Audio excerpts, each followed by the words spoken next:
Today's conversation is sponsored by First Generation Capital Partners. There is this mantra out there that you should invest in your backyard or a place that you have lived or know very, very well. And to some degree, that makes a lot of sense, right? I mean, you want to understand the market and the forces and the neighborhoods and all of those benefits that come along. But they're not insurmountable challenges. Everybody you speak to will say multifamily is a team sport. It's a team sport. And, use your team. You're listening to the Going Long podcast with Billy Keels, the #1 podcast for long-distance real asset investing. Welcome to the Going Long podcast. We're back once again to continue to help to educate you so you feel much more comfortable as well as confident investing beyond your backyard. And guess who I am? Yep, I'm your host, Billy Keels, and I am really, really looking forward to you checking out today's conversation because it's another one of these really, really awesome ones. So, and also just very quickly, because we're going to get right into the conversation. I've been seeing a lot of people continue to take snapshots and screenshots and sharing across social media, LinkedIn and Instagram. If you're one of those people, thank you so very much. And if you've been thinking about doing it, go ahead. It's what everybody else is doing nowadays. So take a screenshot, share the love. It helps to bring people to the Going Long podcast and helps to grow our Going Long podcast family. So thank you for that. And also, we really, really appreciate the honest written reviews as well as ratings. If you haven't done that yet, go ahead and do that. It helps us to continue to bring awesome guests to you that also give you more of what you need. And then lastly, I know everybody wants to check out all the previous episodes. Go to firstgencp.com/podcasts and you can find every single one from there. So I know also let's jump into today's conversation because we want to get there quickly. If you are thinking about how you can add not only land, but also multifamily investing and doing that through syndication or understanding about how to do it actively, today's guest is really going to be able to give you insights. Came from the corporate world, decided to really find his life's purpose and live his best life. Now he and his wife are doing that today. You're going to get amazing insights from how you can build lifestyle through investing in hard assets, doing that from any place in the world or that you like. And today's conversation with Mike Deaton is going to give you more of what you need. And we're going to get to that just after this. So, you know what? If you've ever wanted to know how investing in multifamily can help you to find your life's purpose and do that in a long distance fashion, then guess what?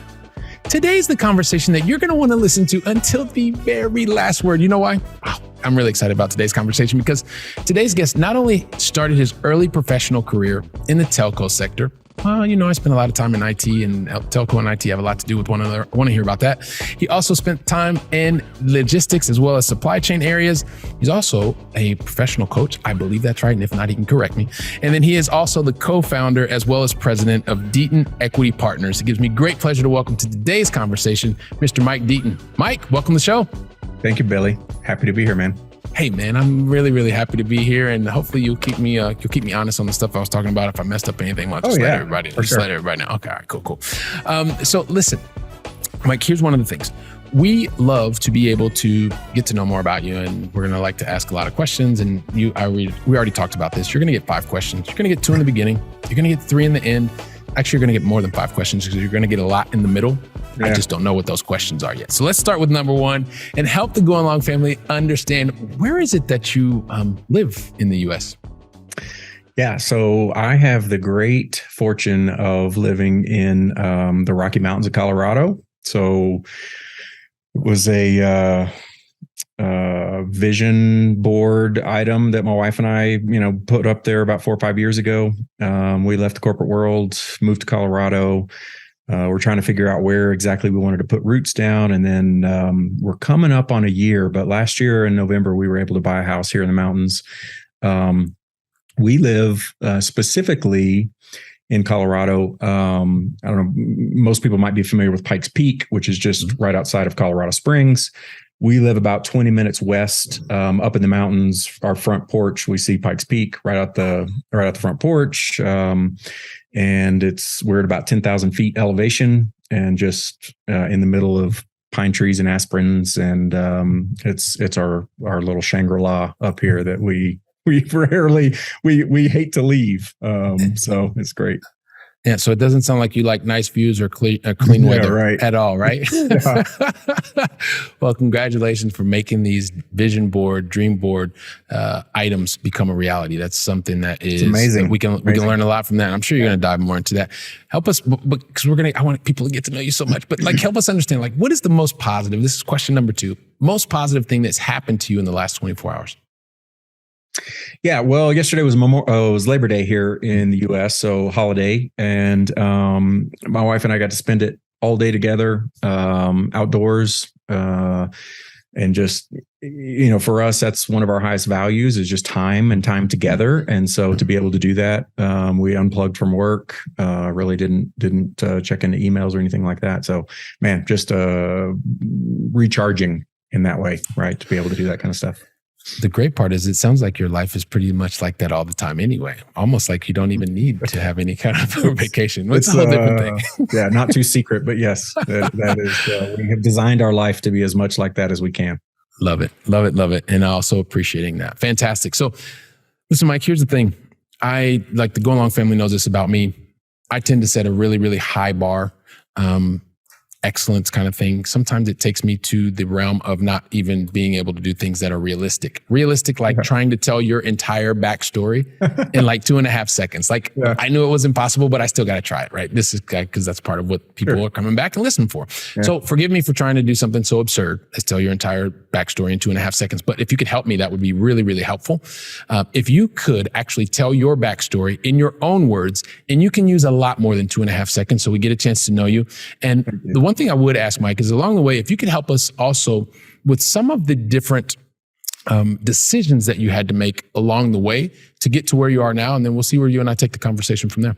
Okay, cool. Yeah. So, I mean, I'll go way back. I was born and raised in Fort Worth, Texas. And pretty standard middle class upbringing. My mom was a teacher. Dad was an entrepreneur.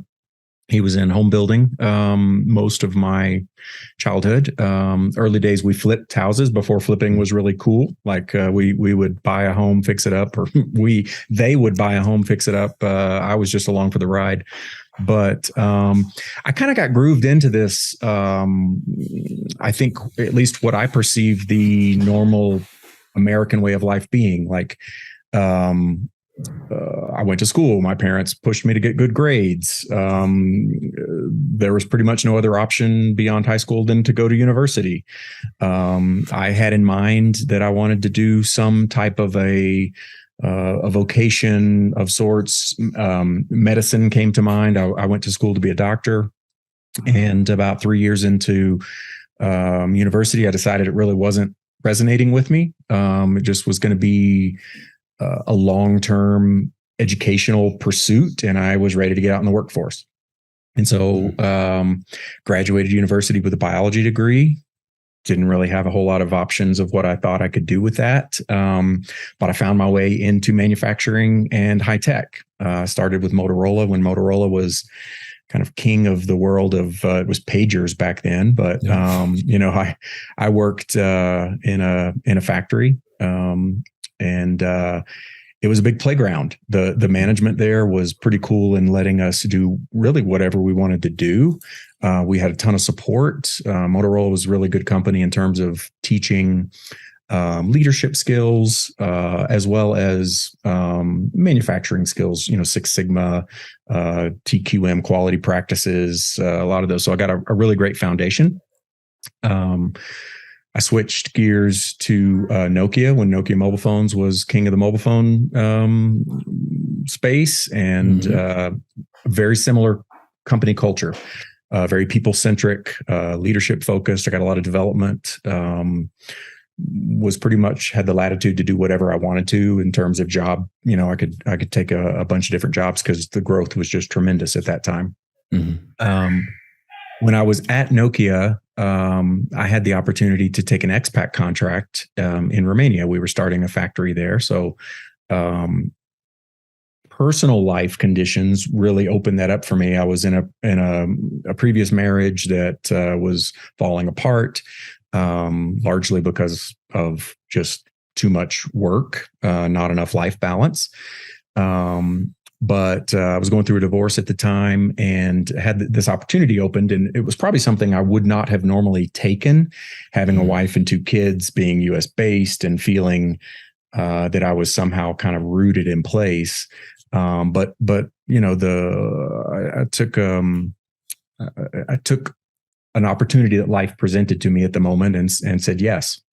And so I went over, and it was an amazing experience. I mean, it was just a totally new culture and environment. It was also a high growth opportunity in that we were starting a factory and hiring thousands of people and doing something really transformative for the community that we were building this factory in. And another personal opportunity came. I met my now wife there. She's Romanian, and literally, I think the first weekend that I arrived in Romania, we met. She also worked for Nokia at the time, and we just, you know, fell in love immediately, and or at least we fell in interest immediately, and you know, it kind of it obviously transpired into that. But I was there for 3 years, formed some amazing friendships, and then we came back in 2010 to the U.S. and in 2000, and so as part of that transition, Microsoft purchased the handset division of Nokia, and I became a Microsoft employee. And I had a totally different shift in company culture. It was just, you know, I was traveling 2 or 3 weeks out of the year. It was very much, you know, what have you done for me lately? Kind of a company culture to progress within Microsoft. They're based in the Northwest in Washington State. And so, you know, really any type of growth in the company was going to come by moving to headquarters there. And this was pre-COVID. But just in 2016, for a few different reasons, found myself out of work, got on the layoff list. And at that same time, my wife also, her company closed up their operations in the Dallas-Fort Worth area and were consolidating to their headquarters in Arkansas. And so we both found ourselves out of work. And, you know, the immediate visceral response was, crap, I got to get, you know, my resume in front of people. I got to start interviewing, get the money flowing back in. And it was really a gut-wrenching time. You know, one, just interviewing for different jobs is a process in and of itself. But, you know, my fears were, what kind of company culture am I going to step into? Am I going to have to relocate? Am I going to get myself into another job where I'm just traveling and grinding it out and working? And, you know, my personality is I'm an all-in type of person. And so when I'm working for someone, I'm all in working for them and kind of giving everything I can. Yeah, and then we can get into a little bit more, but we took that moment to both kind of step back and reflect and think, you know, what is it that we really want out of life? We had means at our disposal. We had money in the bank, got a buyout in terms of a layoff, you know, severance package, and so we had a little bit of a runway in front of us, and we had the flexibility to be able to think about something different. I have 2 daughters from our previous marriage. They were entering college years, already had some money set aside for that, thankfully. And so we empty nested in a way. And so we also had that. And so again, another instance where life presented an opportunity, and we took a moment to reflect and to step into a path that we wanted to take more consciously rather than just you know, stepping back onto a W-2 grind. And real estate was that pursuit for us. We had been listening to podcasts about different people's journeys and what are they doing. And I had heard 2 different people that were doing land investing. They were buying and selling vacant land. It's really just a buy low, sell high model. And as part of that, you can build up a cash flow stream by owner financing. And so I had, before I got laid off, bought a toolkit of sorts to teach you how to do it, and just hadn't looked at it because I've been so busy working. And so we just decided, we said, let's give this thing a go. We'll give ourselves, 6 or 12 months, some seed money to get started. And we jumped in, and we built that into a successful business over about 3 years.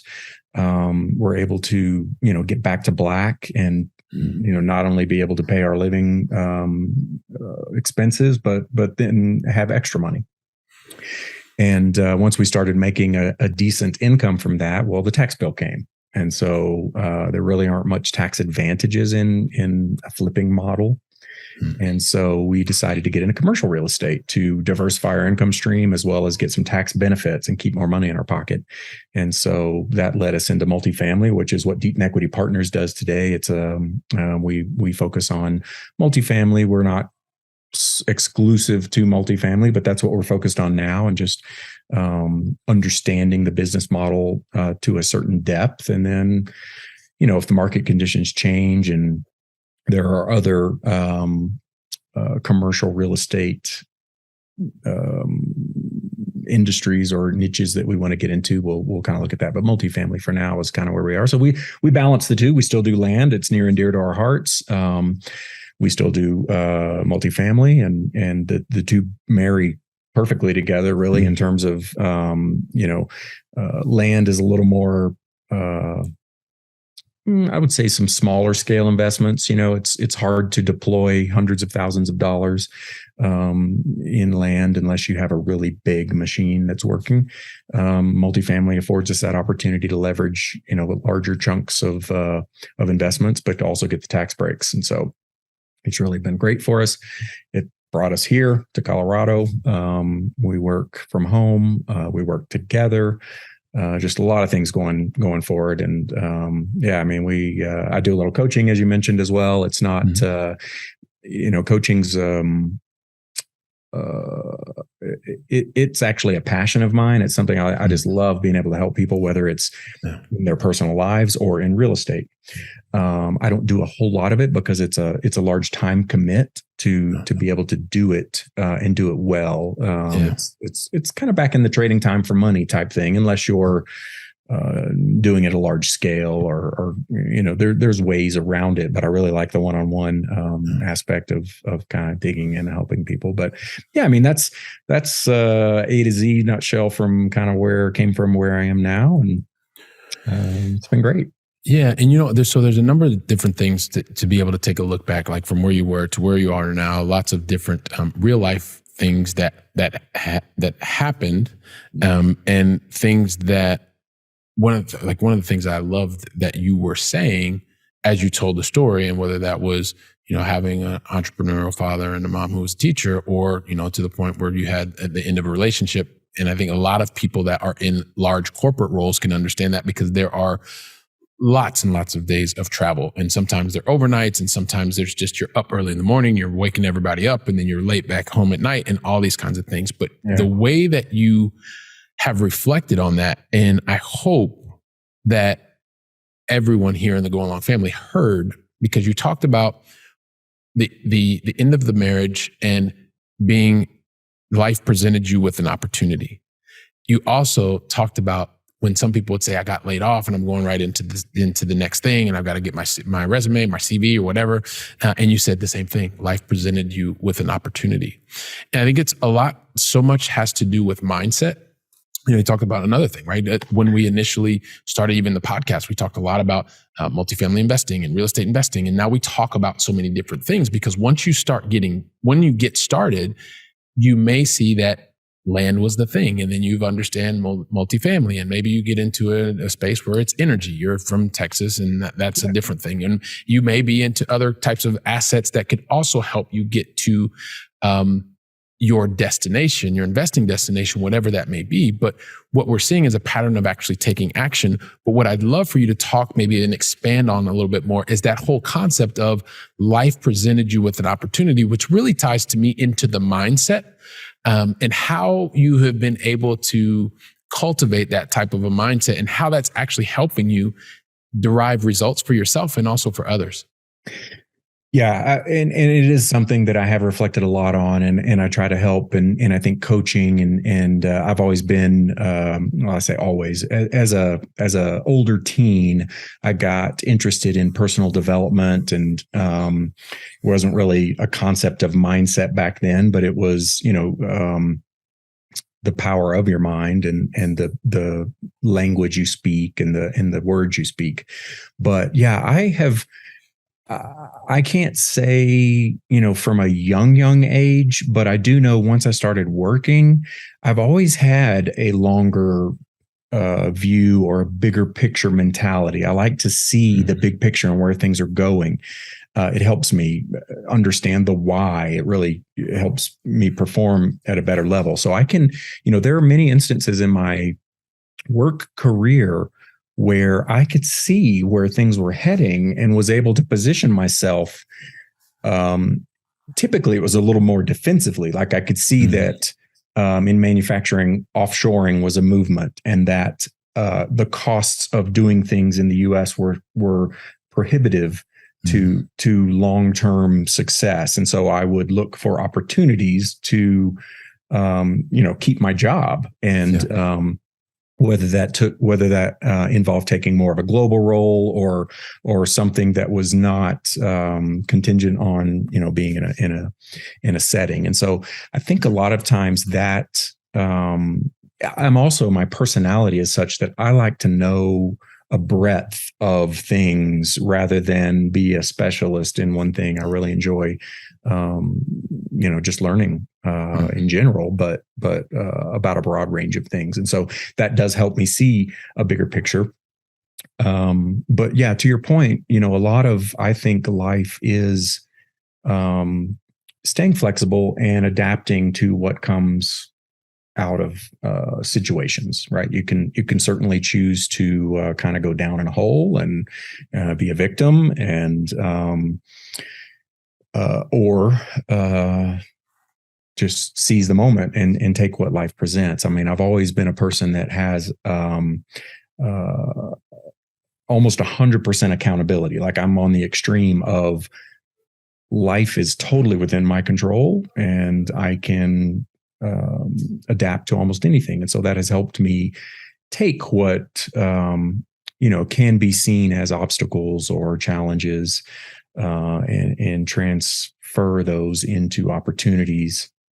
The flip side of that, however, is I have always been someone, I'm a first child.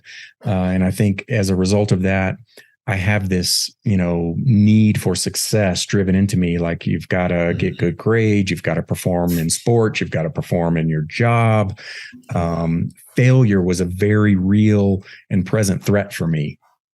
And later in life, I have really taken that concept and tried to flip it to where I'm more embracing of failure. I don't even like the word failure so much in that it's really just about growth and experience and feedback. What is life giving you and how do you adapt to that? And that's been a journey of mine that I've had to overcome a little bit. And that helps me feed into some of these things where, I do see divorce as a big failure in being able to keep a relationship healthy and nurture and things like that. But I have taken that into my current relationship, and I'm a much better husband, and I hope I'm a much better father to my daughters. And I try to really just take those learnings and apply them forward. And it's the same whether it's in entrepreneurship or in the corporate world or in personal life.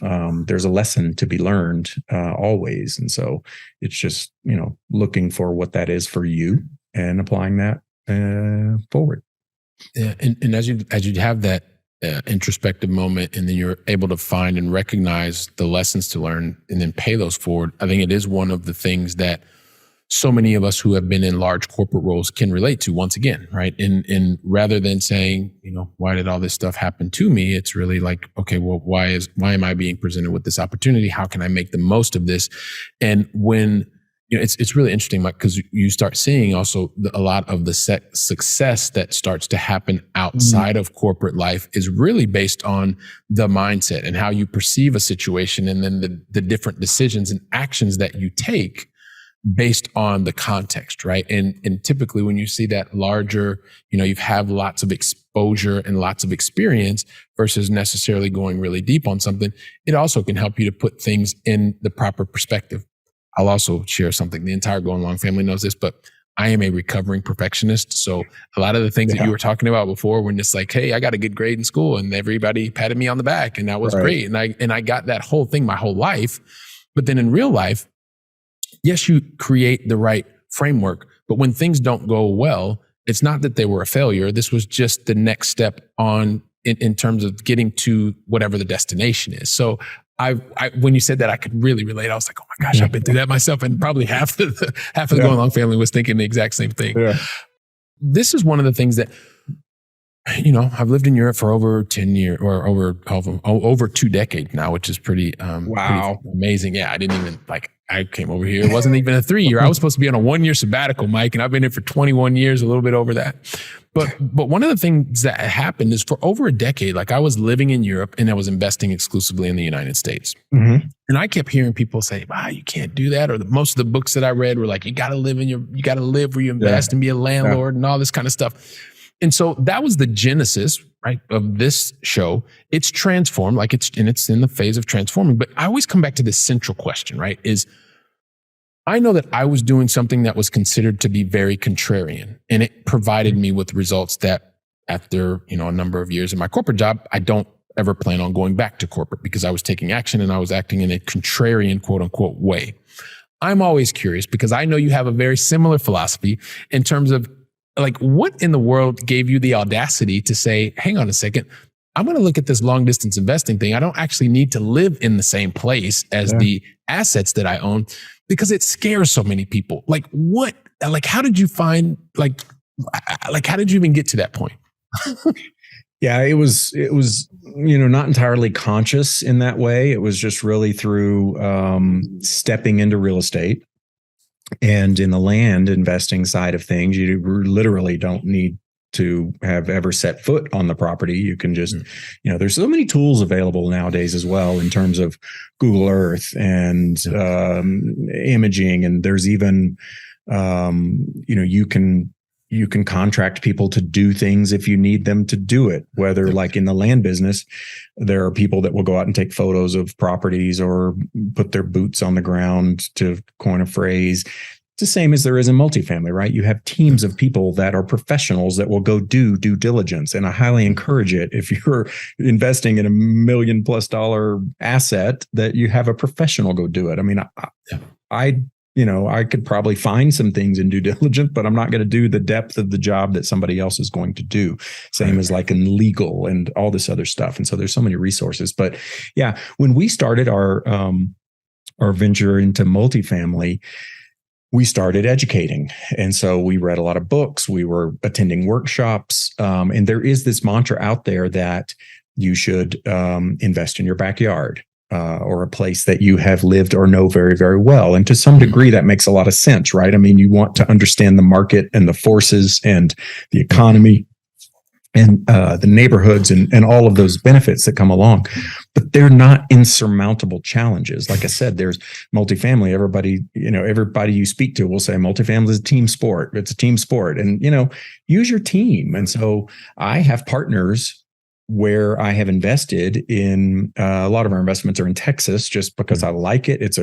I'm from there. I understand it, but also it's a great growth state. There's a lot of people moving to Texas. There's a lot of companies moving to Texas. There's a lot of market forces that are just, green lights for rental properties. But at the same time, I partner with people that are local to the market. Now, part of that's just because I know people that live in Texas and that's where my network is. But it's also the ability of people to go and visit a property if I'm not able to. I still go once a month to Texas. Now, part of that's my family lives in Texas. My mom and dad are there. My daughters are there. So, I intentionally have tried to leverage things. So I take a business trip and hey, I get to visit mom and dad. And but yes, I mean, especially in the world of investing. I mean, you invest in Apple. Well, I don't live in Apple so that I visit their management meetings ever so often, right? I trust in the managers that run the company that are going to do it. So it's, when you're looking at a single family home, it's a little harder, I think, but even that is, it's doable. You want to do it. So, yeah. And so this is one of the things that, you talk about, and I'm a firm believer, right? And this is part of it. And I just want to highlight that you are also recognizing one of the things, maybe said in different words, but I always believe that if you know what issue you're attempting to solve or what destination you're trying to get to from an investing perspective, it's really about making sure that you're clear on that first and foremost. Then you want to go to the locations that are going to give you the highest probability of being able to achieve that benefit. And then in the same way that you believe, I also believe that it is like you have to have a rock star team, especially when you're not going to live in the location that's going to provide you the benefit. If you don't know it, and I always say you knowing it, meaning you or your team or your team, even better, the team has to be there. And then afterwards, the assets take care of themselves, whether it's land, whether it's, multifamily property, whether it's energy equipment, it doesn't matter. As long as personally, what's there, you're in the right location, you've got a rock star team, the opportunities fill themselves. So it's great to hear you say that as well. Listen, before we get into the going along final three, there is one thing that I want to also talk to you about, because you just hit on it, but talk to us about the power of being able to partner and power of being able to network with others and how that's helped you. Yeah. I mean, so, I'll start back in the corporate world. There's just, you have to have a team, right? And there's formal teams put in place generally in corporations, and they form divisions or regions and all the way down to performance teams. But, in real estate in particular, we took a conscious decision. So when we decided we were going to go into land, we said, okay, let's find a group. Let's find a mentor. Let's find a coach. Let's pay for things, masterminds. This was our full-time, it was intended to be our full-time venture. And so it was worth investing and accelerating our path and leveraging the lessons and the teachings of people that have gone down the path before us.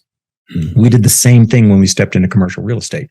We said, this is unfamiliar territory. So let's find a group, a mentor, a coach, and let's, join those and interact with as many people as we can to just absorb their knowledge, their lessons, as well as team with and partner with people that understand disciplines we don't. Like, I understand operations, I understand business management, but I don't know the world of legal. I don't know commercial mortgage brokering. I don't know so many aspects of property management. I mean, okay, I'm an operations guy, but I've never really done it in a mass rental space. So, all of those things are just essential. They're doable. I'm a big DIY guy. I believe that I can do it. But do I want to take the time and investment to do it and to stumble and fumble along the way? Or, something as important as this, especially when I'm bringing other investors into a deal, it needs to start out and fire on all cylinders, or as many cylinders as possible, with key partnerships in place. And so I think it's just, it's really an essential aspect of really almost anything, if you think about it, but especially in the world of investing and business. Yeah, and this is one of the things, once again, I mean, you did a wonderful job there being able to tie in corporate experience, right? Because a lot of times you win in teams, and it's very infrequent that someone starts in a corporation and makes it to the top without being able to effectively navigate and lead teams of people. And so that's also one of the, general management mindset, being able to understand enough about the things to continue to learn and move forward, but also making sure that you have the right specialist, the right attorney, the right commercial real estate broker, et cetera, to be able to detect what's happening and then be able to drive and move things forward. So I appreciate you spending a couple of minutes there on the power of partnerships and networking. And you know what? We got to get into the going long final three, Mike. And the thing is, because you're our special guest, I never ask anybody the going long final three unless you tell me that you're ready. So my question is, are you ready? 100%. I knew you were going to be 100% ready. So here we go. So we started with you over in the beautiful state of Colorado. I like to bring it back to a place where you used to live over here in Europe onto this side of the pond. Because even though I'm from Columbus, Ohio, like this is my adopted home side of the pond now. And so I would love for you to tell us, what is your favorite European city that you've either visited or is still on your bucket list to visit? There's so many. Only one, Mike. Only one. Yep. So my wife and I would say we get asked this a lot, and our go-to answer is Prague. And it's just, for us, it was a magical city to visit. It's such a dense collection of old world. I think it's the only city in Europe that didn't get impacted by the wars. So a lot of the history and culture and everything is still physically intact. But just an amazing city. It's walkable. It's very, very small, and food, drink, people, all that stuff. Love it. So we got another vote for Prague. Mike, I will tell you my story, not here because I don't want everybody to hear it, but I spent 1 month in Prague in January of 2006. Oh. It was a very cold time, and it was a lot of fun. It was a lot of fun. So awesome. we'll talk about that. We'll talk about that, everybody. Yeah, everybody listen. Just Mike and I are going to talk about it. Don't worry. Yes, and don't worry. I'm going to get to question number 2. So here's the thing, Mike. The question number 2, this really has a lot to do with the good fortune that I've had in terms of being able to meet, understand, and gain insight to really successful people. And I consider you to be someone who's very successful, and you've done it globally, and you continue to do that, whether it was a corporate now in your own life. And we've talked about the things that you're doing. And so hopefully, like one of the things that I've recognized with people that are very successful is they, unlike most people, when they have a goal in mind and they set a plan, then they go out and they execute that plan perfectly the first time, which is what allows them to actually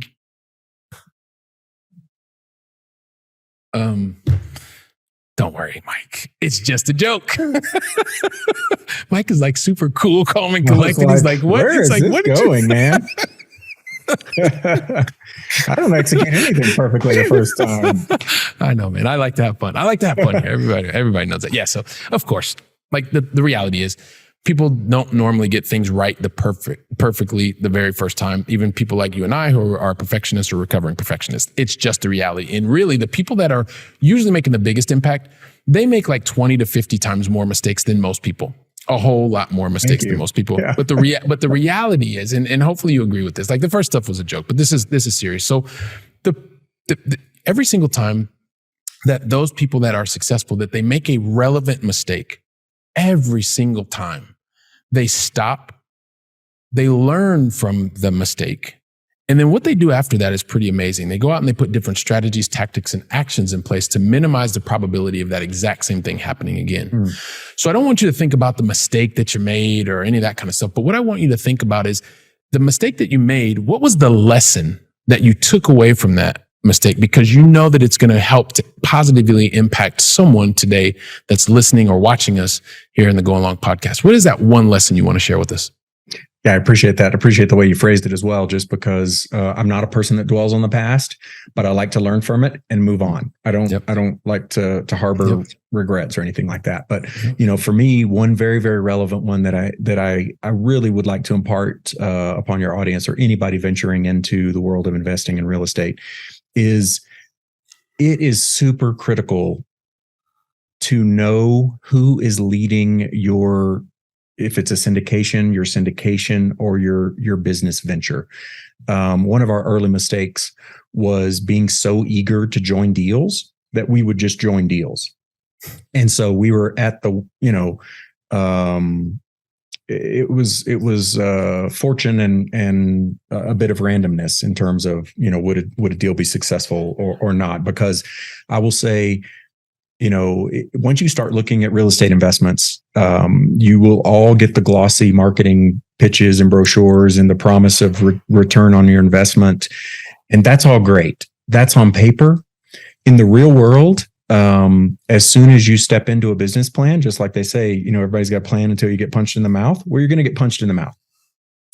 And so it's really critical to know that whoever is leading your deal has the resiliency to go through that, and they're going to meet the challenge with the character and values that you want on your side. You don't want somebody that's going to become defensive or shrink away, or, where you want somebody that's going to lean in, that's going to pull a team together, that's going to overcome challenges as quickly as possible. And so today, when we join partnerships, we do as good a job as we can of vetting who is going to be leading that deal. And ideally, I want to personally know them. I want to have a history with them. I want to know, have they been successful, and what same kind of questions? What were their mistakes? How did they overcome them? Those kind of things. And so I have a lot of people reach out. Everybody's looking for equity and investors, and we have a pool of investors. And I won't just step into a deal if I don't know that person. And so, if you're asking me today to join a deal that's going to close in the next weeks or months, I'm not going to do it. Right. But I will start a relationship, and I will start to understand, how are you underwriting your deal and things like that.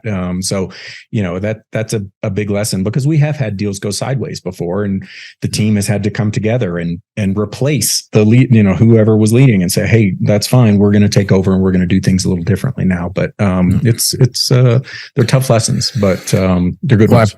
I appreciate you sharing that, and really knowing who's leading the deal or the opportunity or whatever it is that you are a part of is something that's really critical. And then also, if someone's running to you at the last minute and this has got to close in the next couple of days, it's probably a pretty bad sign anyway. So I appreciate you imparting that and just helping us to recognize some of the different red flags. So this is going to start to take us home. Question number 3, it's also about filling our minds with knowledge.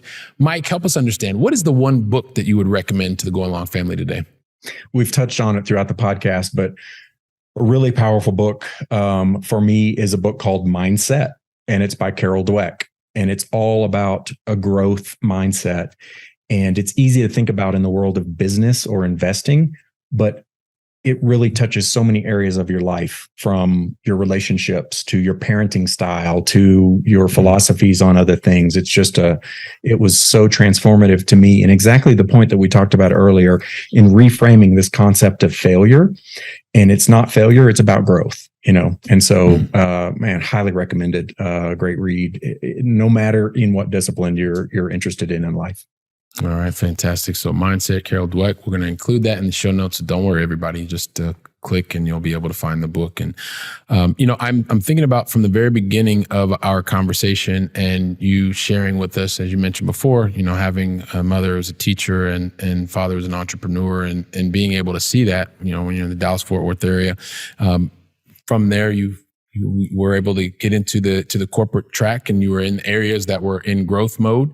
You've also lived through, real life situations, end of a marriage, and then also recognizing and saying to yourself, you know what, life presented you with an opportunity. So you took that opportunity, had a chance to go overseas, make a business impact, also had a real life impact, being able to recognize that, come back to the States. And then at that time, you and your new wife were also recognizing that, hey, listen, life started happening again, and it gave you an opportunity. Life presented you with another new opportunity, which was to say, okay, well, now am I going to just get the resume already again and go back and do the things that I've been doing? Or do I really want to find a larger purpose and really start to live out the days that I want to, the days that I never have to feel like I have to take a vacation from, right? And so as you continue to do that, now you've recognized that it's not just about the things that you want to do, but also the other lives that you can impact.